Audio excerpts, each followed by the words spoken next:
We have to keep constant lines of communication, not only in the information segment, not only with the publications we issue and the ads and the news media that we work with, but constant communication with peer groups.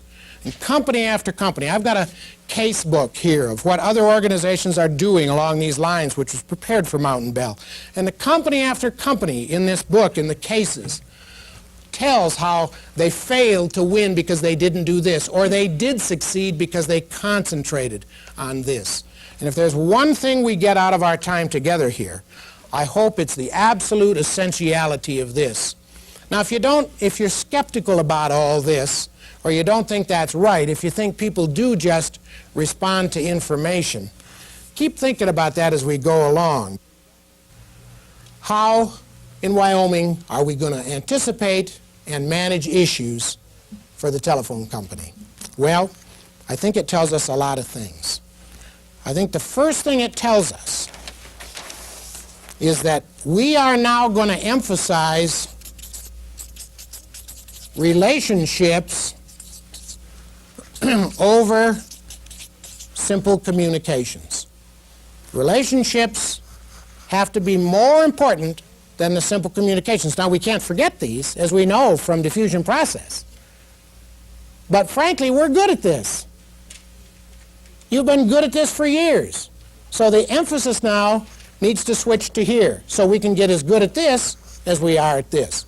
But if you think for a minute, relationships essentially, you're talking about trust, that ultimately key ingredient. Communications essentially, you're talking about sharing information. And given the choice between the two, if I only had enough budget that I could just do one, I'd do this one. I'd get to the opinion leaders, get their trust. Because they can at least do some of this by the people that they talk to and whose opinions they influence. Whereas this by itself can do almost none of this. So the shift today is toward relationships with our constituents and the leaders of those constituents, while we hope keeping up some general communications to Joe and Jane, who maybe aren't going to do much about it, keeping up some communications which will reinforce our relationships. People learn about it one-on-one, and then they get it reinforced by reading about it or getting a brochure or a mailing, that kind of an approach. That's the first thing I think that we're learning from all this.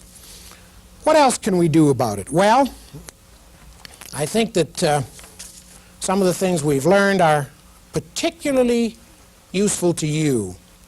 For example, there's been an assumption on the part of management of all kinds of organizations that our customers understand our products.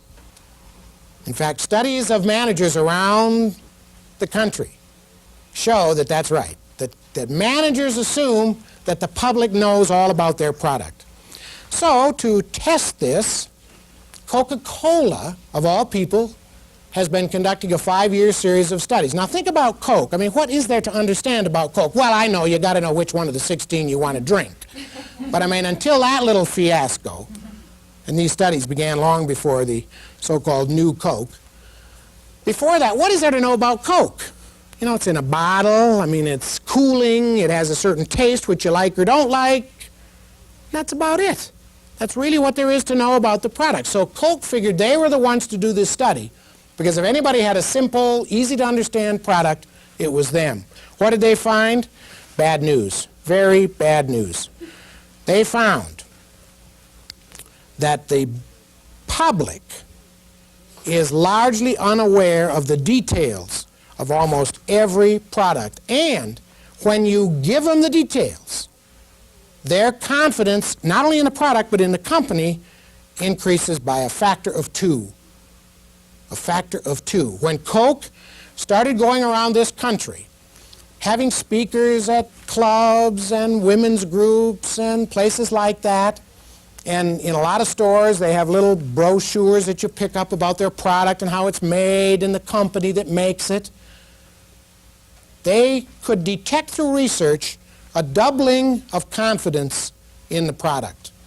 Rather interesting finding. Now compare that to your easy-to-understand product and service, and I think you can see where we're coming from. If Coke faces that issue, how much more so does the telephone industry face it? Secondly, what kind of questions does the public have? And let's just talk about products for a minute, because we want to move this beyond just deregulation, and we're going to spend the rest of the morning on that specific topic. These same studies found that there are essentially 4 unmet expectations that people have. 4 unmet expectations. The first is that the product fails to do the things that the public thought it would do. It simply doesn't meet expectations. Secondly, that the product doesn't concentrate on what's most important to the customer. It concentrates on what's easier to manufacture, what's easier to sell and offer, not on what the customer wants most. Thirdly, they found that marketing and advertising creates terribly false expectations. That we're out there telling them how great it is before it's great. Okay? And then they hear that and they get ticked off.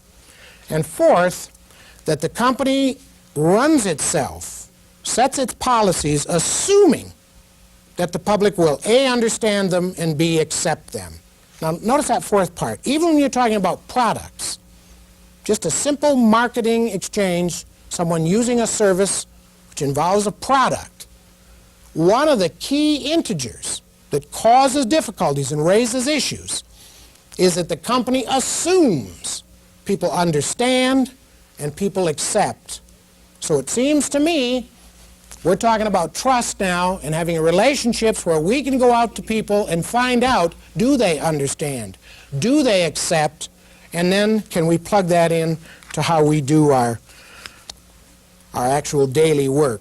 Furthermore, General Electric did a study last year, just last year, to find out how people understood organizations, basically large corporate organizations like yours. They found that 45% of the public totally, almost totally, misunderstands the organization. They don't know what it's trying to do, they don't know why it's trying to do it, and they think that it has screwed up their life at some time or another. Now, telephone, we don't have to worry about that. We've never done any of those things. But that's what GE found in this very recent study less than a year old, conducted all across the United States. How are they going to solve it? That was what they asked people. What would you want us to do now to change all this, to change your perceptions? Here's what the public said. They want what the scholars that did the study called a total strategic communications plan. And interestingly enough, the plan involved diffusion process. They want constant, ongoing communications about the little changes, about the new things, or reminders of the present services. They want that all the time because they tend to forget it. That's what people said. But they also want some kind of personal action by the company, if not with them, with people they trust, so that they have a sense that the company didn't do all these things on their own, but that a lot of input came in from the folks out there who are using the product, who are using the service, who are in society with that particular company. Again, sounds like constituency relations to me. How about complainers? How about those people whom we don't satisfy? Is it important to identify them? Well, here's how important it is. The first portion of Koch's study was to find out what happens when people make a complaint and it either gets answered or it doesn't get answered. What they found, I think, is extremely revealing. Customers who feel their complaints aren't satisfactorily resolved tell 9 to 10 people. 9 to 10 people, and they cut down their use of the product. Now think for a minute how people with power, opinion leaders, folks who know they're activists, they can get out and do things, how many times do you think we have to multiply that to fit into their mindset? I have a hunch it's at least 2 or 3 times. And what does that mean? That means, again, we've got to go back and build those peer relationships and get the trust of those people particularly, and we need to meet with them on a continuing basis so that if they're starting to have these misperceptions or mistrust, that we can quickly deal with that and pull it back to center, because the risk is just too huge. There's another thing that we can recognize in addition to this whole principle of coalitions or constituencies or whatever you want to call it, and that is how we look at issues. Because we have all this mass communication today, and Nightline, you know, takes these big issues and tells us how they feel about it in Beirut and Beijing and so forth, we tend, I think, to see these issues in almost too big an arena. And now we have a group of very trustworthy studies that give us a basic principle, and that is that all issues are essentially local. To prove the point, a number of researchers went out in the current environment where everybody for several years has been talking about the economy. And they went out and they asked people in various sections all across the country, how do you feel about the economy? Do you feel the economy is an issue? And sure enough, 96% said the economy is an issue. So then they said, okay, tell me about it. And the way people described the economy as an issue was totally different. There were variances as great as 1,500% between the lower West Coast and the Mid-Atlantic, for example, and variances of 1,000% between the Midwest and the Southeast, because the economy is this great big thing. No one can get their arms around it. But if you want to talk about unemployment as an economic issue, boy, they'll tell you about that in the Rust Belt. If you want to talk about growth getting out of hand, destroying some old values, they'll tell you about that in the South. That's an economic issue. And then, you know, if you go to Philadelphia, New York, Boston, they'll tell you that inflation, you know, we've really got to keep it down because I'm rich and it takes away from my investment income.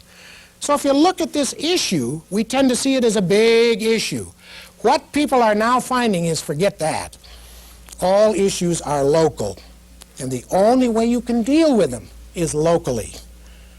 I think this is particularly important as we start to talk about doing some issues management, some constituency relations.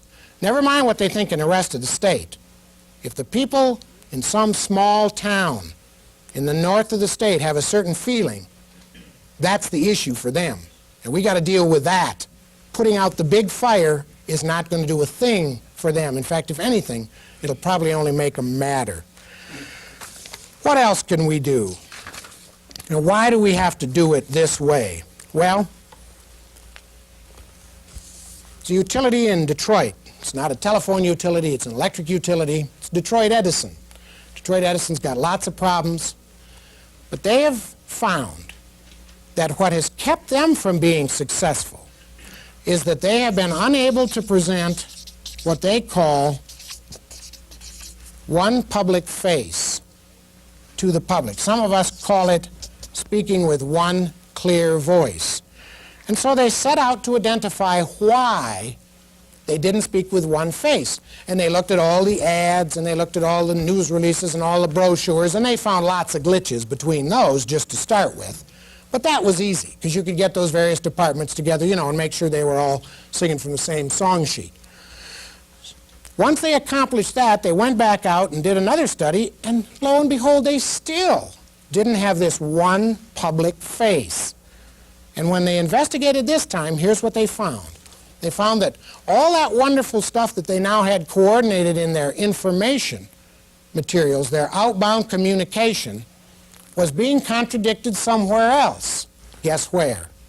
Ah, the people who work in the company and who make the contact with the customers. So they said, how are we ever then going to deal with the public and give them one public face? Part of that answer is a little bit out of our bailiwick this week, but not entirely.